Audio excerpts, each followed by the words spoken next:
Without looking up, I know you see me. Cause on and on you keep blessing me.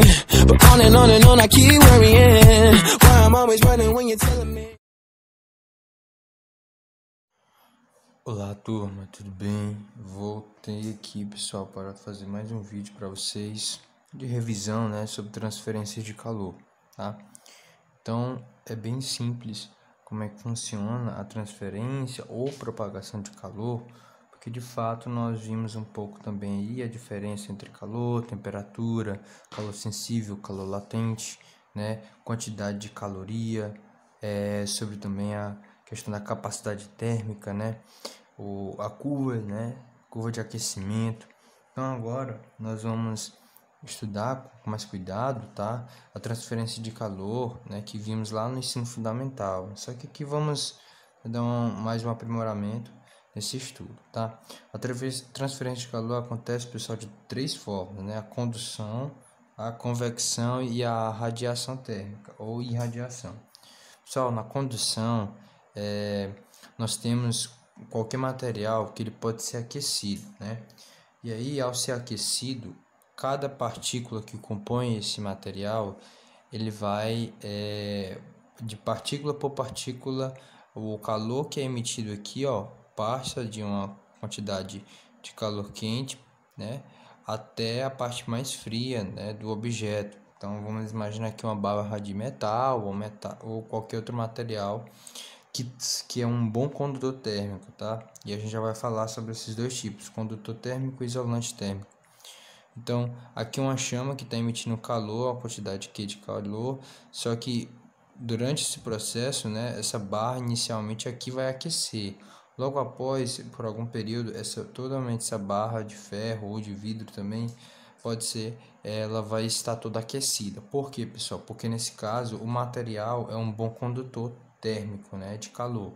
Então a condução acontece, pessoal, de um corpo, né, de uma situação de corpo mais quente para um corpo mais frio, né, e de partícula por partícula, né, e elas vão se chocando aqui, ó, essas partículas se agitando até essa energia que está em trânsito gerar calor, né, e aí todo o corpo vai ser estará com quente, tá? Um exemplo é se você ligar, né, pegar um garfo, uma faca, você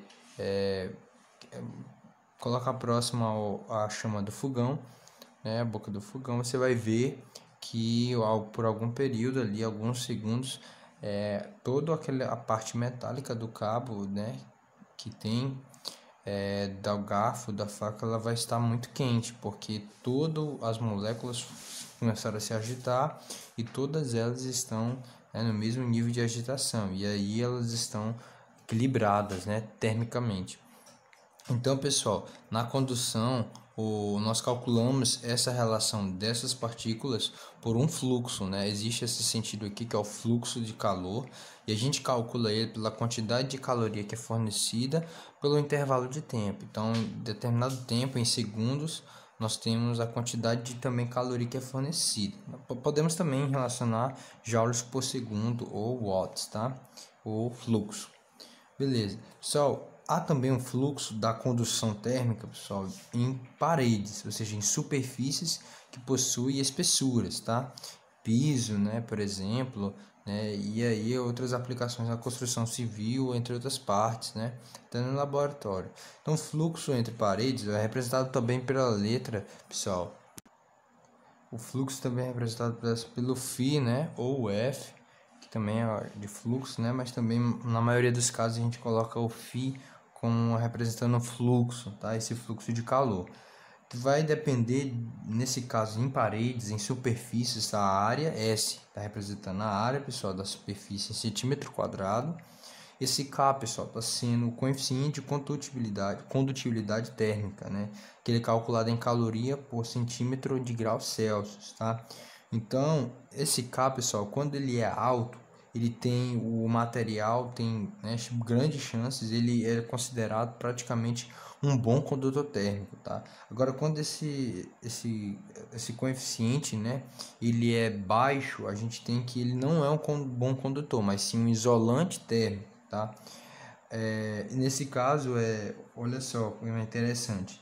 Nesse caso aqui, nós consideramos, né, essa aqui é a lei de Fourier. Lei de Fourier, dado esse coeficiente de condutibilidade térmica, então quanto maior ele for, maior o material vai conduzir, né, o calor. Um exemplo, por exemplo, você pega a madeira e aquece ela, coloca fogo, ela vai queimar rapidinho. Ela não é um bom condutor térmico. Por quê? Porque nesse caso o coeficiente de condutibilidade térmica é muito baixo. Ela tende a ser um isolante térmico. E nesse caso ela vai queimar, então não vai conseguir propagar calor, tá? Professor, mas e na fogueira? Tem várias madeiras. Sim, tem várias madeiras ali, só que ela vai queimar. E aí o total disso tudo vai gerar chamas, e das chamas que nós vamos ter a parte da condução térmica, convecção e também radiação. Então tem todo um processo, não é sério, não é só o processo todo que eu estou falando. Eu quero explicar que nesse caso o material da madeira não é um bom condutor térmico, tá? Diferente do metal, né? Os metais, né, o vidro são os bons condutores térmicos porque eles aquecem, né, suportam a temperaturas e absorvem esse calor e propagam em toda a sua região, né?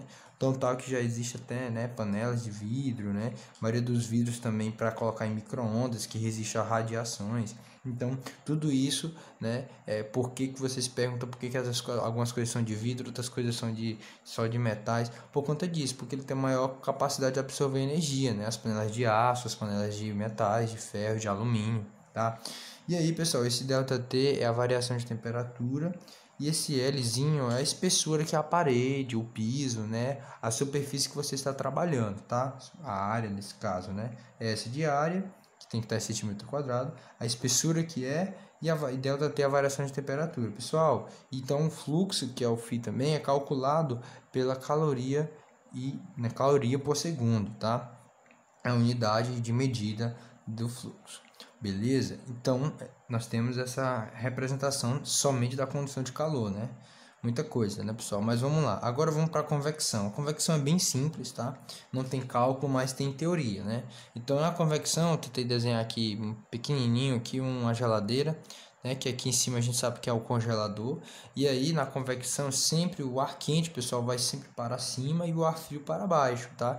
Em algumas substâncias, na maioria delas, né? Em situações de correntes de ar quente, correntes de ar frio, no caso da geladeira, pessoal, a corrente de ar frio vai passar do congelador para todos os alimentos que estão ali dentro, né? E ali o ar quente que estão dos alimentos, que ele vem da feira, vem de outros lugares, e também do próprio material, dos próprios legumes, né?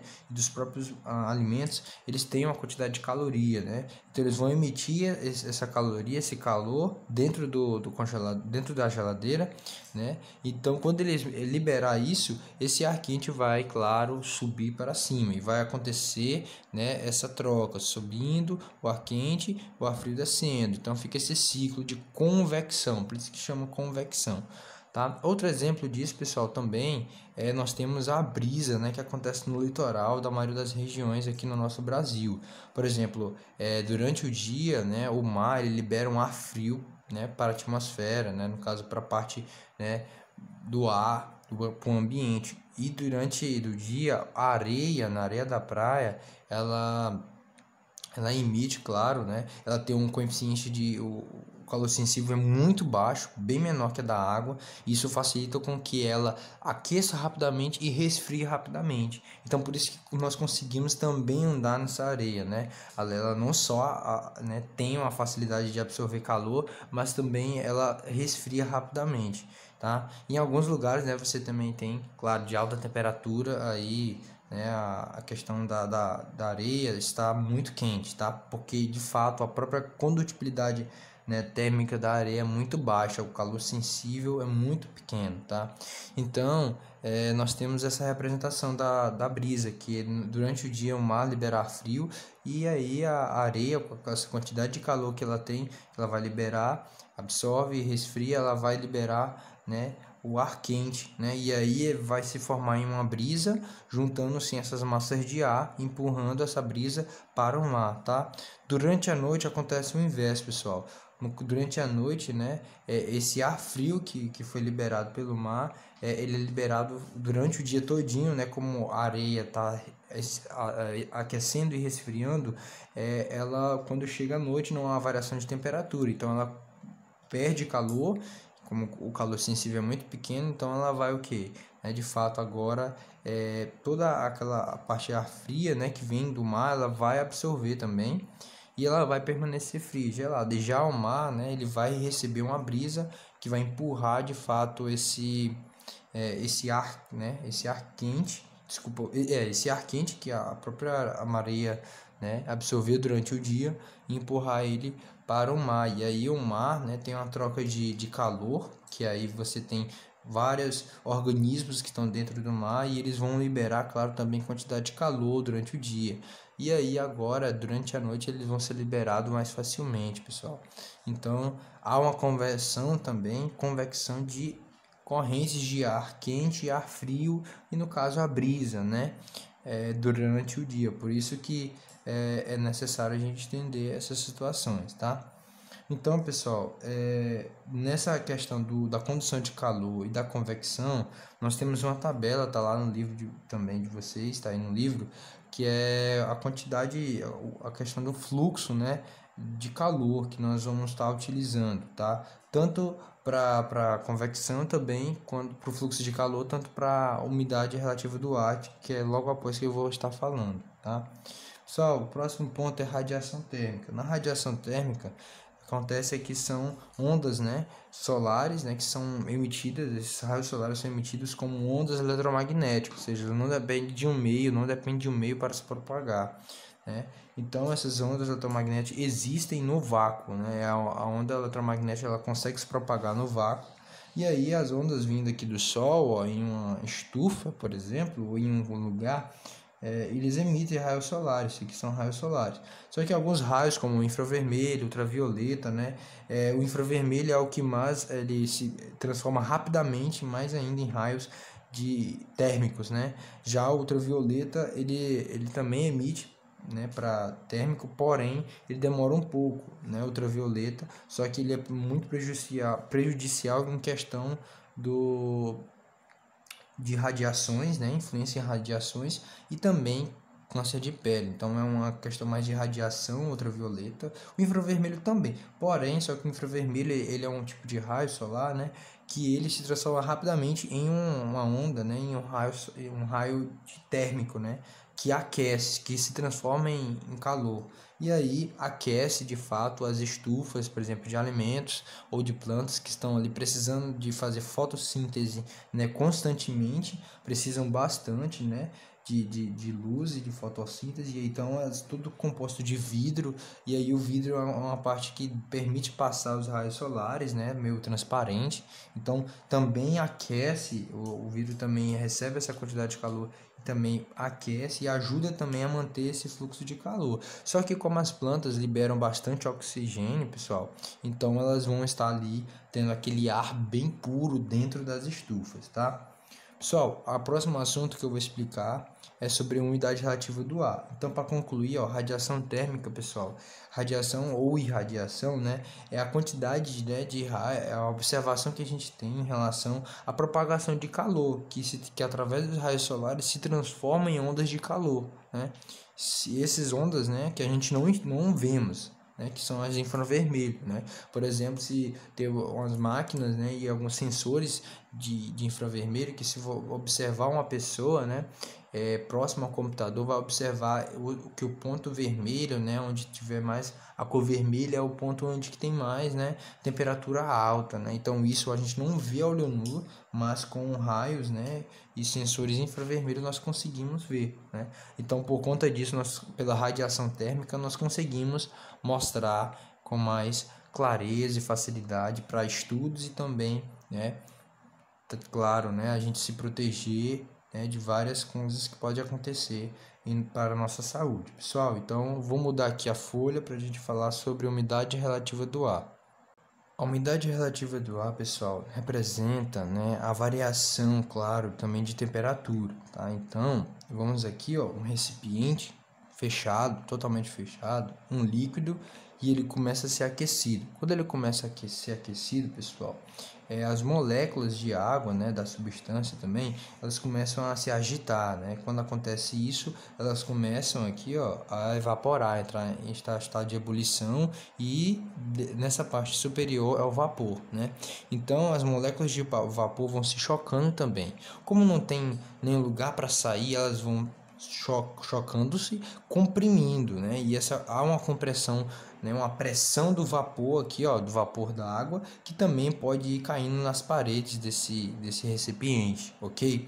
Então o que acontece? Nessa situação existem dois tipos: a pressão do vapor e a pressão de saturação, né? Esse valor, pessoal, da umidade relativa do ar é o que a gente encontra aí nos jornais, né? E como é que ele é calculado? Essa pressão de vapor, pessoal, é a pressão dentro de um recipiente fechado, que eles fizeram, claro, né, os dados a partir dessas primeiras ideias, mas depois foi aprimorando, e agora nós temos a umidade relativa do ar em ambiente, né, a relação global e regional. Então a pressão de vapor vai acontecer nessa região. Só que a pressão de saturação, pessoal, é a troca dessas moléculas de líquido e vapor, né? O nível, tá, que essas moléculas começam a fazer, elas demonstram nível de vapor, né? Então há uma pressão, né, do recipiente com essas moléculas que estão em vapor, e também do líquido, né, que está sendo aquecido. Então é a troca de moléculas de um estado para o outro, que no caso do líquido para o vapor, acontece um equilíbrio dinâmico, né? E essa troca contínua sempre de vapor, água, vapor, e eles se chocando, preso ali dentro, nós chamamos que o nível contínuo desse processo é a saturação, tá? Então a umidade relativa do ar é calculada pela pressão de vapor e a pressão de saturação. Então eu vou ter um valor aqui da pressão e da saturação, né? Então esse valor é dado em porcentagem, tá? Ou seja, a gente vai ter que pegar um valor de pressão tanto do vapor e saber o da saturação, tá? O valor dessa saturação, né? E também da umidade do ar, né, dependendo da temperatura, ok? Então, para cada substância, né, dependendo da substância, com o aumento da temperatura, eu tenho o aumento de pressão, pessoal. E essa pressão é calculada também por milímetro de mercúrio, né? Vamos lembrar, o milímetro de mercúrio é calculado, pessoal, como né, a coluna atingida, o que é a 760 milímetros de mercúrio, ou 76 centímetros, tá? Então, era isso que eu queria explicar, pessoal, que posso ter contribuído mais uma vez, revisando esse conteúdo, tá? Então, qualquer dúvida deixe nos comentários. Deus abençoe vocês, tá? E até a próxima.